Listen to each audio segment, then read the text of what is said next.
And Albie's going to talk about a poll which suggests that the public think politicians exaggerate the culture wars as a tactic to deflect from their own failings. Albie, I assume you agree with the public on this one. The public, as ever, Darren, are absolutely right. Polling from King's College London's Policy Institute earlier on this week found that 62% of the great British public, that's you at home, think that politicians exaggerate the culture war to distract from other issues. Can I just say well done to everyone that thinks that? Because I've been thinking it too for quite some time. Politicians have been concocting, stoking the culture war to distract us from where their failings are happening.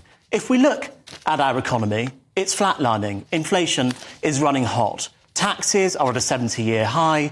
Net migration is the highest it's ever been. But the politicians want us to argue about whether a trans woman can be a woman. Now, look, don't get me wrong. I would love it if politicians could simply ask the question, what is a woman, by saying adult, human, female.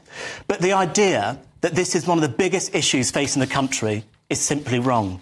The idea that debates about institutional racism and net zero are going to decide the outcome about the next general election are totally wrong. The issues facing the country are the economy, migration, the NHS. And the simple fact of the matter is, if my party, the Conservative Party, isn't able to demonstrate that things are better today than they were in December 2019, we're going to be ushering Keir Starmer into number 10.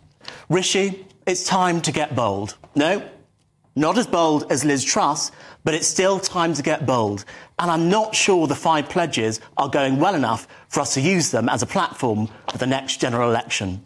We need to be getting bold on things like housing, reforming the NHS, enlarging the size of the NHS, the defence budget, cutting the NHS waiting list, and also getting all those people who are on welfare benefits, all 5 million of them, back into work and cutting migration.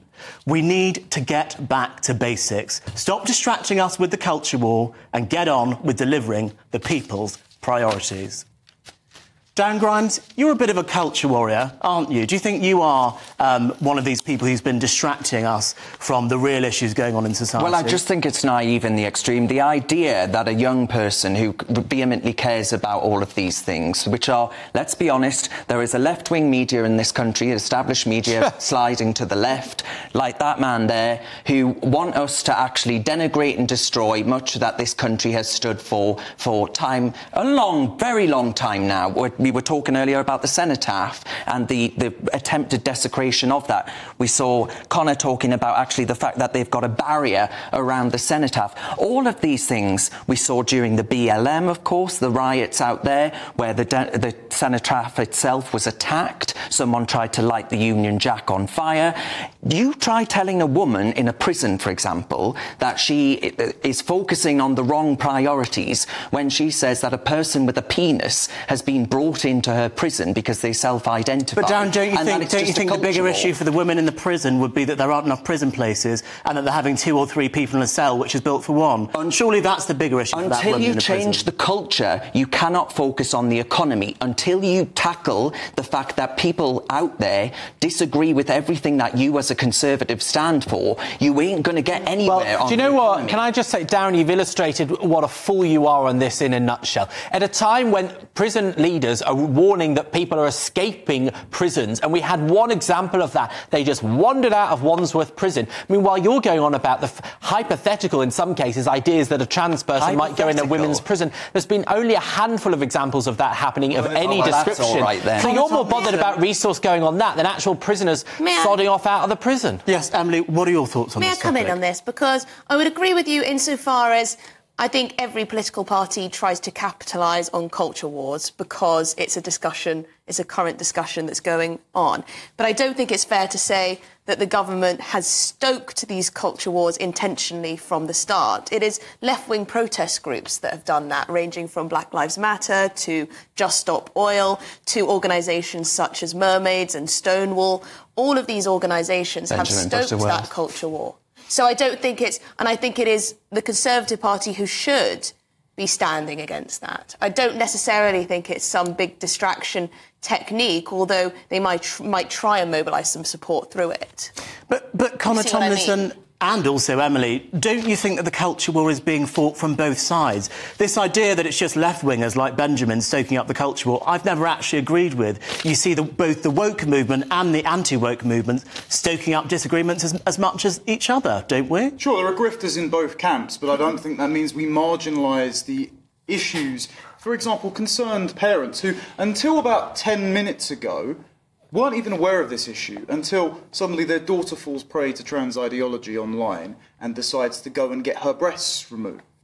I've known people that this has happened to. This is why it's quite a personal issue for me. I've spoken to some of these people. They've had their abilities to have normal families and normal lives bereaved from them because while we were all looking one way, only focusing on the economy at the end of history, the medical establishment was captured by an ideology and was taking the lives from these people. So I think fundamentally I understand that you as a Conservative want to stand on a winning platform because you're concerned about economic downturn that could deliver a defeat. But Connor, it's not just me, it's 62% of the public think that politicians are using the culture wars to distract from issues. And don't you think parents are more concerned about whether or not their child can get a doctor's appointment or if their school's falling down rather than this gender ideology that you speak of? Not until it actually affects them. And part of the problem is, I think people are disaffected with the culture war because they would actually care about the issues if it was brought in front of them.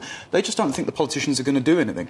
I don't care if a politician turns around and goes, and I know what a woman is, won't you clap for me? Great. Where have you been for the last decade when this has been permeating every single institution? I don't believe you're going to be effective. May I just say one thing, because I'm not sure it was caught on camera. Benjamin was shaking his head and frowning when you were discussing anyone would think children coming to harm from transitioning. But, Benjamin, you must have seen the numerous interviews that have been done from adults now who transitioned as a child and they regret it. Surely this is something that does need to be discussed rather than just say, oh, it's just a couple, it's just a handful. Well, these things are growing in momentum. So. First of all, Connor talks about people being aware of the existence of transgender people like it's some kind of cult, like Al-Qaeda has taken over the NHS. You talk about it with that level of paranoia and fear, which I think is utterly misplaced. The people I worry about, and the trans people that you hear from, but maybe some choose to ignore, is those who have known for their whole lives that they are not the person they appear to be physically,